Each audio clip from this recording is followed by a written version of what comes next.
क्योंकि देखो एक सम यहां से 101% आएगा बच्चों, ठीक है, चाहे वो मीन का है, मोड का है, या मीडियन का है, या फिर एक ऐसा सम आ सकता है जिसमें मीन मोड मीडियन तीनों पूछे जा सकते हैं, वो लॉन्ग आंसर में आपको पुट किया जा सकता है बच्चों, राइट। तो अब इसमें बेसिकली मैं बात करूं, हमारी नॉलेज में होना चाहिए कि मीन मोड और मीडियन क्या होता है, राइट।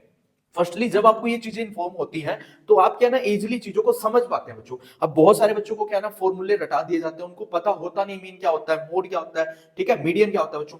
तो मैंने एक एक चीज आपको बारीकी से बताता हूं ताकि हम इसमें से यदि 1 मार्क्स का 2 मार्क्स का कोई भी समय ना वो भी हम मिस ना करें बच्चे, राइट। देखिए अब मीन की बात करें तो क्या होता है ना, किसी भी डाटा का एवरेज बच्चों, जैसे हमारे पास मान लीजिए 1 से लेकर 10 तक गिनती है बच्चों, 1 2 3 या 4 5 तक गिनती है बच्चों, ठीक है। तो ये 5 जो भी है इन सभी का सम करेंगे और 5 से इसको डिवाइड करेंगे। ये तो हो गया बच्चों डायरेक्ट इसका मीन, ठीक है। अब मोड क्या कहता है, मोड में होता है बच्चों जब कोई वैल्यू बार बार रिपीट हो रही है, मतलब मोस्ट फ्रीक्वेंट वैल्यू। जैसे यहां पर भी 2 आ रहा है बच्चों, इसमें देखो यहां भी 2 आ रहा है, यहां भी 2 आ रहा है, तो 2 कितनी बार, इसमें 3 बार आ रहा है और इसमें कोई रिपीट नहीं हो रहा है। यदि हो भी रहा है तो सबसे ज्यादा बार कौन सा हो रहा है, वो इस नंबर्स का, इस डाटा का बच्चों क्या होगा, मोड होगा, राइट। वो इस डाटा का क्या होगा बच्चों, मोड होगा। तो मोड इसका क्या आ जाएगा, 2 बच्चों। अब मीडियन के अंदर क्या होता है बच्चों, मीडियन के अंदर हमें क्या फाइंड करना होता है, फर्स्टली तो हमें इसको असेंडिंग ऑर्डर में लगाना है बच्चों।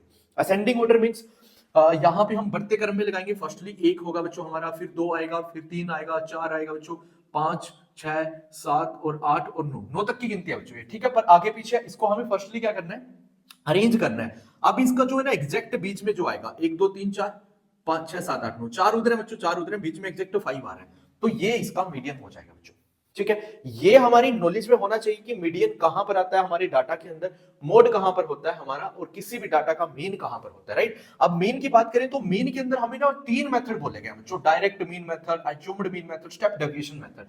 अब हमें इतने मेथड्स की जरूरत क्यों पड़ी बच्चों, जब हम किसी चीज को डायरेक्ट मेथड से कर सकते हैं, राइट। तो इसकी जरूरत इसलिए पड़ी बच्चों, जब कोई डाटा ना बहुत ज्यादा वाइड है, बहुत ज्यादा वाइड मीन्स उसमें ना बहुत बड़े बड़े नंबर्स आ रहे हैं बच्चे हमारे पास, तो डायरेक्ट मीन के अंदर क्या ना काफी कैलकुलेशन बड़ी हो जाएगी। तो इसीलिए अब हमें इंट्रोड्यूस किया गया एज्यूम्ड मीन बच्चों, ठीक है। अब एज्यूम्ड मीन में भी यदि डाटा छोटा, ज्यादा छोटा नहीं हो रहा है, तब भी बड़ा है, तो उस कंडीशन में हम बच्चों स्टेप डेविएशन पर जाएंगे, जहां पर जो हमें गिवन डाटा है बच्चों वो काफी ज्यादा स्मॉल हो जाएगा और हमारे लिए मीन निकालना काफी इजी हो जाएगा। वैसे मैं रिकमेंड करूंगा बच्चों, यदि कोई भी आप सम करें तो एज्यूम्ड मीन मेथड से कीजिएगा, काफी बेस्ट मेथड है और काफी इजी कैलकुलेशन हमारी बन जाती है यहां पर आकर, राइट। यदि जब बोला जाए कि स्टेप डेविएशन से करना है, तब तो आपको स्टेप डेविएशन ही यूज करना है, अदरवाइज आप एज्यूम्ड मीन करेंगे तो वेल बहुत अच्छा रहेगा, राइट। अब बात कर लेते हैं बच्चों सबसे इंपॉर्टेंट सम्स की, जहां से एनसीईआरटी के अंदर से क्वेश्चन पुट किए जा सकते हैं या उनके बेसिस पर उन जैसे सम्स आपको मिलेंगे बच्चों, राइट। 90% की गारंटी है बच्चों, बस आपको एक चीज करनी है कि आपको